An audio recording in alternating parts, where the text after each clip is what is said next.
Okay, in the game Demons versus Imperial Fist, I noted that I might have taken the first turn and denied my opponent the opportunity to set up in the best fire base on the board. So, you know, after making that comment, I've proved I've learned nothing since I've given him the best fire base on the board.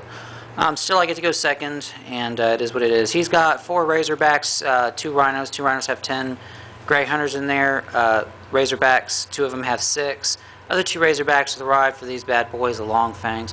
I put the Land Raider Redeemer in reserves. He's chosen to put some troops in it. Is that correct? Yeah. All right, so he's about to take top of 1. Okay, Mike moved forward. Those models in the back he's just working on. Those, Mike, can you point to them? Those that aren't on the board, yes. Everybody else, he moved forward. I got my preferred drop. I dropped on the left flank. My idea was there's a killing zone represented by those Long Fangs. He's going to be able to see parts of my army, but I was trying to use the building as cover and deploy all the way over here. Big old unit of Plague Bearers with the icon. This is my terrain, so there's another unit of Plague Bearers heading for it. And then I dropped Fiends, Herald, and over there in the back of Demon Prince, we destroyed a Razorback, killed a couple of guys inside, but they're raring to go, and we're going into the top of 2. Yes, this big building in the middle right here is Mike's contested terrain. Okay, top of 2. Vehicles have moved up, missiles shot, Plague Bears in the center hunkered down. The real fun was the Land Raider, which came on, disgorged its contents of pissed off Grey Hunters led by a chaplain.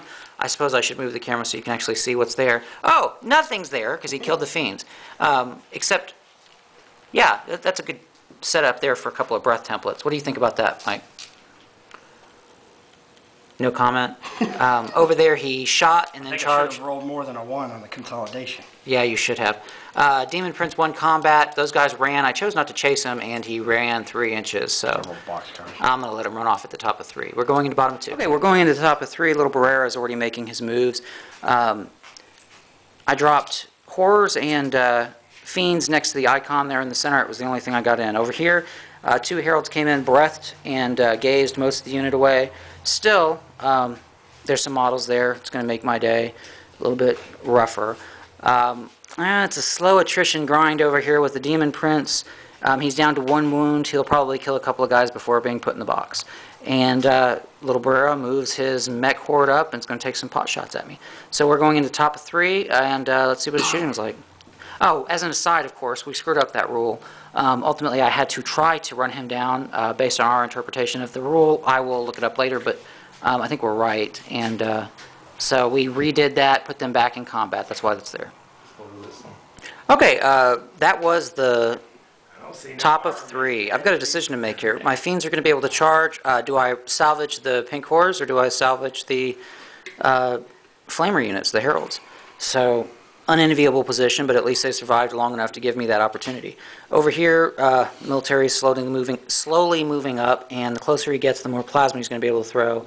And my Plague Bearers won't be able to use Feel No Pain. So we got probably another round before things get dicey in the middle, and we're going into bottom of 3. Okay, the Demon Prince lives, kills 1 dude, makes his invulnerable saves, passes. He's still stuck in there with 1 wound left. Slowly, war of attrition, and these dudes went to ground last turn.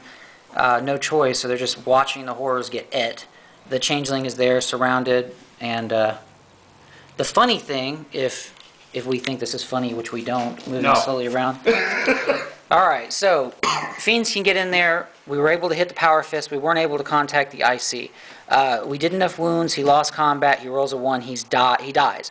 Problem is I can't get away from the Flamer. Is this not the best Flamer shot you've ever seen? So, damn Land Raider Redeemer. All right, with a wonderful Flamer. Wonderful Flamer. All right, we're going to top of 4, sir. Okay, that was the top of 5? No, that was top of 4. Let me start over. 3, 2. All right, we just went through top of 1. Mike, what do you have to say? Everything you have has 1 wound left. Yes, that's true. Unfortunately, see all those wounds over there? Yeah, 1 wound left.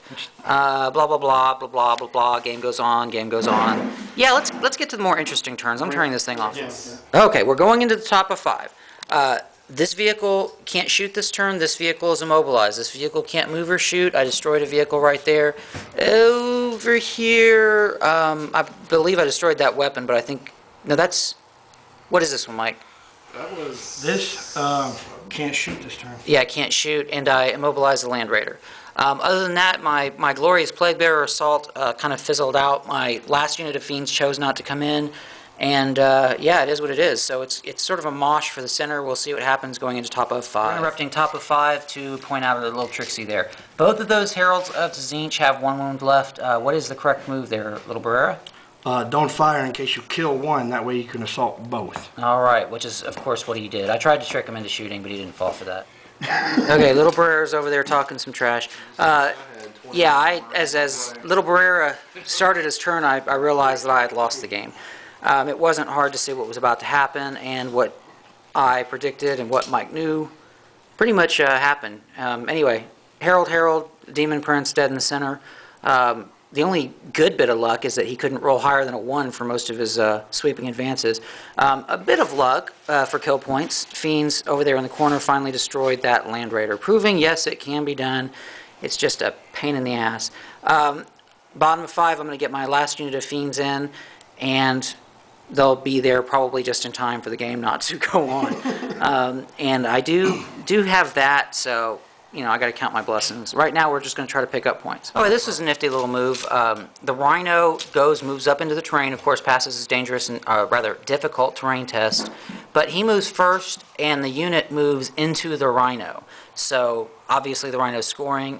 Contesting with the Fiends, he's going to be trying to shoot him down. Let's see what happens. Okay, we're going into bottom of 6. He shot up my unit of Fiends. He's contesting in the center there for the secondary objective. Fairly sure he's winning on the primary, which is kill points. And, of course, he went over there, picked up an easy kill point by killing those horrors. So let's go into bottom of 6 real quick. Okay, the game is done. I'm going to win on the secondary. I imagine Mike is going to win on the primary, which is kill points, just looking at the board. I mean, we'll add that up later just for sure. But I picked up a couple of easy kill points at the end. He's not bothering to put out his models. There's models right here in the middle. So he did contest that, but I owned the secondary. So anyway, we're done. It was a fantastic game as always. Mike, I appreciate it. And we're in kind of a hurry, so I'm going to let you go, as in letting the video land go there.